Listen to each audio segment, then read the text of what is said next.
Hello guys, this side Neha. Welcome to my YouTube channel. कैसे हैं आप लोग सभी? आई होप आप लोग सब ठीक होंगे, अच्छे होंगे। सच अब हम एक और नया प्रीवियस पेपर लेके आए हैं। वो आपका एग्ज़ाम डेट 2022 का है, शिफ्ट 1 का है, दूसरी शिफ्ट का है। ठीक है, अब हम इसको करते हैं हरियाणा जी के। मैं दूसरा प्रीवियस पेपर लेके आई हूँ, उसका रिवीजन आप कर लीजिएगा। अच्छा चलो स्टार्ट करते हैं। करें शुरू भाई? चलो अच्छा करते हैं। अब आप लोग अपने नंबर देखना, कितने में से किसके कितने आते हैं, कैरी करके देखना। मैं क्वेश्चन स्टार्ट करती हूँ। आपका 2010 में किस भाषा को हरियाणा की दूसरी राजभाषा का दर्जा दिया गया था? तो आपका पहला क्वेश्चन तो यही बनता है कि 2010 में हरियाणा को दूसरी राजभाषा दी गई थी। आप ये क्वेश्चन अभी याद कर लीजिए। 2010 में हरियाणा को दूसरी राजभाषा घोषित किया गया था। दूसरी राजभाषा कौन सी थी? पंजाबी थी आपकी। पंजाबी भाषा को वर्ष 2010 में हरियाणा में दूसरी आधिकारिक भाषा का दर्जा दिया गया था। अब कोई भी विधायक हरियाणा विधानसभा में पंजाबी भाषा में कोई भी सवाल पूछ सकता है तथा कोई भी व्यक्ति पंजाबी भाषा में राज्य सरकार और उसकी एजेंसियों के साथ संवाद कर सकता है। हरियाणा राज्य का गठन 1 नवंबर 1966 को पंजाब राज्य से अलग होकर हिंदी भाषी राज्य के रूप में हुआ था। पंजाब से अलग होने के उपरांत भी हरियाणा में पंजाबी भाषाई आबादी एक बड़ा हिस्सा रहा है। ये कारण आपको पता चल गया। दूसरा क्वेश्चन बनता है, निम्नलिखित में से हरियाणा के किस व्यक्ति को खेल के क्षेत्र में 2022 का पद्मश्री सम्मान प्रदान किया गया है? तो 2022 में पद्मश्री किसको मिला था? सुमित अंतिल को मिला था। देखो ये क्वेश्चन रिपीट हुआ है। यही क्वेश्चन अभी हमने प्रीवियस पेपर में पढ़ा था, दूसरे प्रीवियस पेपर में, और ये क्वेश्चन दोबारा रिपीट हुआ है। पद्मश्री सुमित अंतिल को मिला था। ठीक है, जो कि आपके पैरा ओलंपिक हैं। ये हरियाणा में खेल के क्षेत्र में उल्लेखनीय प्रदर्शन करने वाले ओलंपिक स्वर्ण पदक विजेता नीरज चोपड़ा और पैरालंपिक स्वर्ण पदक विजेता सुमित अंतिल, सामाजिक कार्य में ओम प्रकाश गांधी और विज्ञान इंजीनियरिंग में मोतीलाल मदान, साहित्य डैश डैश डैश छोड़ो, तुम्हारे काम का नहीं है। साई राष्ट्रीय बॉक्सिंग अकेडमी रोहतक का शुभारंभ किस वर्ष हुआ था? तो साई राष्ट्रीय बॉक्सिंग अकेडमी कब हुई थी आपकी? 2017 में स्टार्ट हुई थी। खिलाड़ी सीमा पूनिया अंतिल हरियाणा के किस गांव से संबंध रखती हैं? खेवड़ा। सीमा पूनिया अंतिल हरियाणा के किस गांव से संबंध रखती हैं? आपकी खेवड़ा से रखती हैं। सीमा पूनिया अंतिल का जन्म 27 जुलाई 1983 को हरियाणा के सोनीपत जिले के खेवड़ा गांव में हुआ था। यह किस खेल से संबंधित है? महिला डिस्क थ्रोअर है। सीमा पूनिया कौन सी है? Disc thrower. ठीक है। 2015 में रिलीज की गई किस हरियाणवी फिल्म को 2 राष्ट्रीय पुरस्कार प्रदान किए गए हैं? कौन सी फिल्म है जिसे 2 राष्ट्रीय पुरस्कार प्रदान किए गए हैं? वो है आपकी पगड़ी। अच्छा क्वेश्चन है। 2015 में रिलीज़ हुई है राष्ट्रीय पगड़ी फिल्म, जिसको राष्ट्रीय पुरस्कार प्रदान किया गया है। छाछ आभूषण महिलाओं द्वारा कहाँ पहना जाता है? छाछ आभूषण महिलाओं द्वारा माथे पर पहना जाता है। सॉरी, ये वाला आभूषण मैंने नहीं पढ़ा है, शायद मैंने पढ़ा है शायद उसमें छाछ नहीं है, तो आप इसको नोट कर लीजिएगा। छाछ आभूषण कहाँ पर पहना जाता है? माथे पर। आमतौर पर चांदी धातु से बना है यह आभूषण है। तो ये छाछ आभूषण कहाँ पहना जाता है? माथे पर। हरियाणा का कौन सा नृत्य रूप शिव और पार्वती को समर्पित है? अच्छे से जानते हैं, गंगोर नृत्य, जो कि मैंने आपको पढ़ाया है अच्छे से। आप हरियाणा राज्य के फागुन और चैत माह में किया जाने वाला गंगौर। एक क्वेश्चन और यहाँ से बनता है, मैंने ये नहीं पढ़ाया, आप ये नोट कर लीजिएगा। हरियाणा राज्य के ये फागुन और चैत माह में किया जाता है। ये कब करा जाता है? फागुन और चैत माह में किया जाता है। मैंने फाग नृत्य पढ़ाया है, वो फागुन में किया जाता है। और एक ये भी है गंगौर नृत्य, ये कब? फागुन और चैत में शिव पार्वती के लिए समर्पित है। निम्नलिखित कथनों पर विचार कीजिए। चौप हरियाणा में निर्मित शॉल का एक रूप है। चौप क्या है? एक शॉल है। शॉल के इस रूप को फुलकारी के नाम से भी जाना जाता है। तो आप ये बताइए, सही बात है? हाँ, ये दोनों ही ठीक हैं।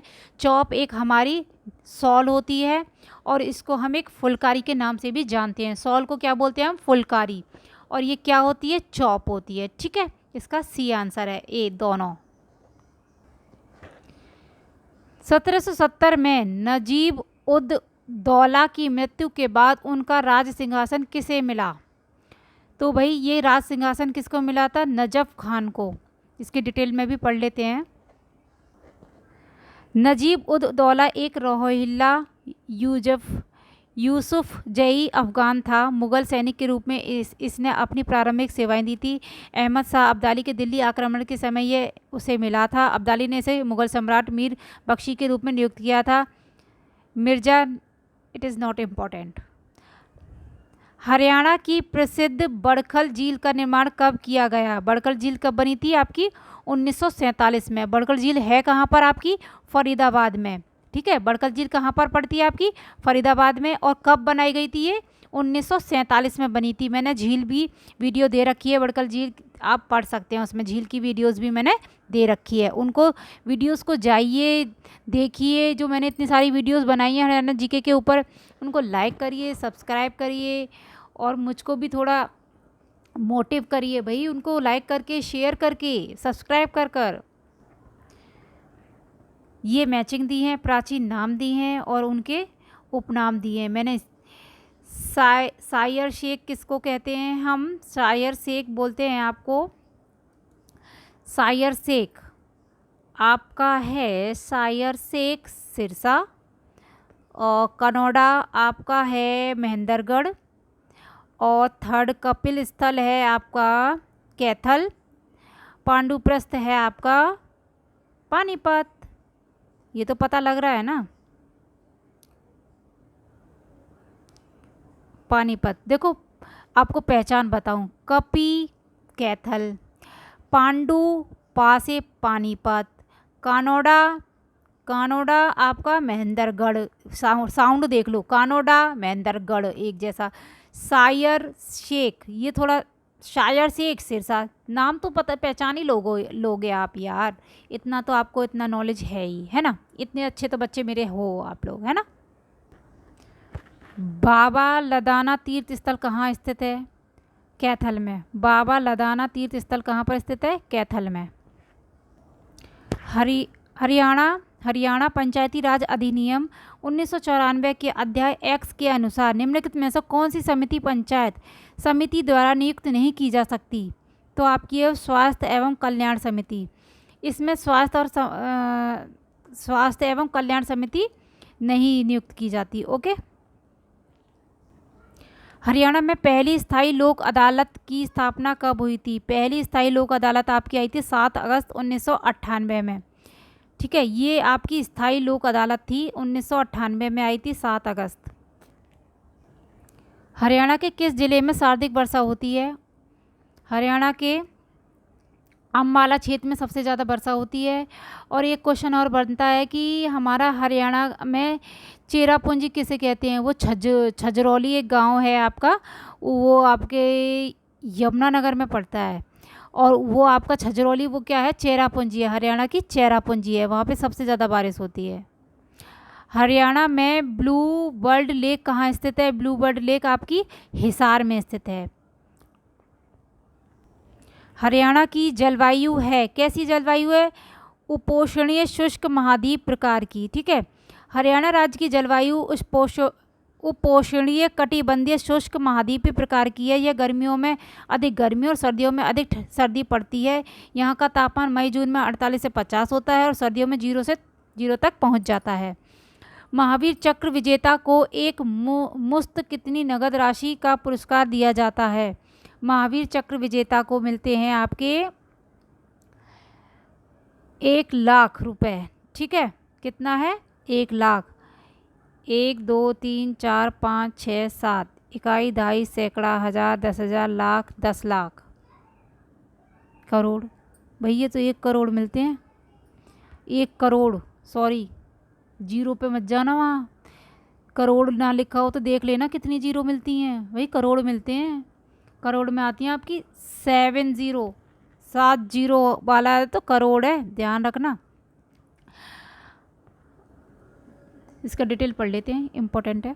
हरियाणा सरकार महावीर चक्र विजेता को एक मुश्त 1 करोड़ रुपए की नगद राशि का पुरस्कार दिया जाता है। महावीर चक्र भारत का दूसरा सबसे बड़ा सैन्य सम्मान है। अच्छा, भारत का सबसे दूसरा सैन्य सम्मान है। यह दुश्मन की मौजूदगी में जमीन और समुद्र हवा में असाधारण वीरतापूर्ण कार्यों के लिए दिया जाता है। इन्होंने परमवीर चक्र, महावीर चक्र, वीर चक्र, अशोक चक्र, कीर्ति चक्र, शौर्य चक्र आदि भी वीरता पदक डिजाइन किए हैं। हरियाणा का राज्य पक्षी कौन सा है? काला तीतर है, जिसको ब्लैक फैंक्रोलिन भी कहा जाता है। सबसे रीस्टार्ट करी थी मैंने अपनी क्लासेस, सबसे पहले मैंने यही वीडियो दी थी हरियाणा के प्रतीक। उसमें काफ़ी हरियाणा के प्रतीक, क्या राज्य पक्षी आपका पुष्प कमल होता है और आपकी मिठाई जलेबी होती है। मैंने काफ़ी क्वेश्चंस उसमें दिए हैं, प्रतीक हरियाणा के प्रतीक हैं, उनको बहुत जाके देखिए। अब इसमें आ गया ना राष्ट्रीय पक्षी आपका कौन सा है, पक्षी कौन सा है, तो आपका काला तीतर। किस शहर को हरियाणा का दिल कहा जाता है? जींद को कहते हैं हम हरियाणा का दिल, क्योंकि ये जींद है ना जो हरियाणा की बिल्कुल बीचों बीच में है। तो हरियाणा का दिल किसे कहते हैं? हम जींद को कहते हैं। हरियाणा राज्य बजट के वित्तीय वर्ष 2022 और 23 में कुल बजट का कितना प्रतिशत शिक्षा के क्षेत्र में व्यय होते हुए निर्धारित किया गया है? शिक्षा के लिए कितना था? 4.2। अब तो ये आपके लिए इम्पोर्टेंट नहीं है, आप बजट पढ़िएगा 2025 से 26 वाला। ओके। हरियाणा में विद्युत उपभोक्ताओं की कुल संख्या 2021 से 22 तक कितनी है? विद्युत उपभोक्ताओं की संख्या है आपकी 72,17,283। ये आपकी विद्युत उपभोक्ताओं की कुल संख्या है। हरियाणा आर्थिक सर्वेक्षण 2021 और 22 के अनुसार हरियाणा में कुल कितने जिला स्तरीय कोषागार हैं? तो वो आपके हैं 23। वर्तमान में राज्य में 23 जिला स्तरीय कोषागार हैं, 82 उप कोषागार हैं। महारा गांव जगमग गांव योजना के अंतर्गत जनवरी 2022 तक कितने गांवों को जोड़ा गया? तो आपका 5,569 गांवों को जोड़ा गया। हरियाणा में राष्ट्रीय मधुमक्खी पालन एवं शहद मिशन योजना की शुरुआत किस वर्ष हुई थी? तो आपकी 2020 में ये शुरुआत हुई थी। ये आपकी जीके ख़त्म हो चुकी है इस पेपर की। अब आपको आगे क्या करना है आप जानते हैं। लाइक करें, सब्सक्राइब करें। Thank you.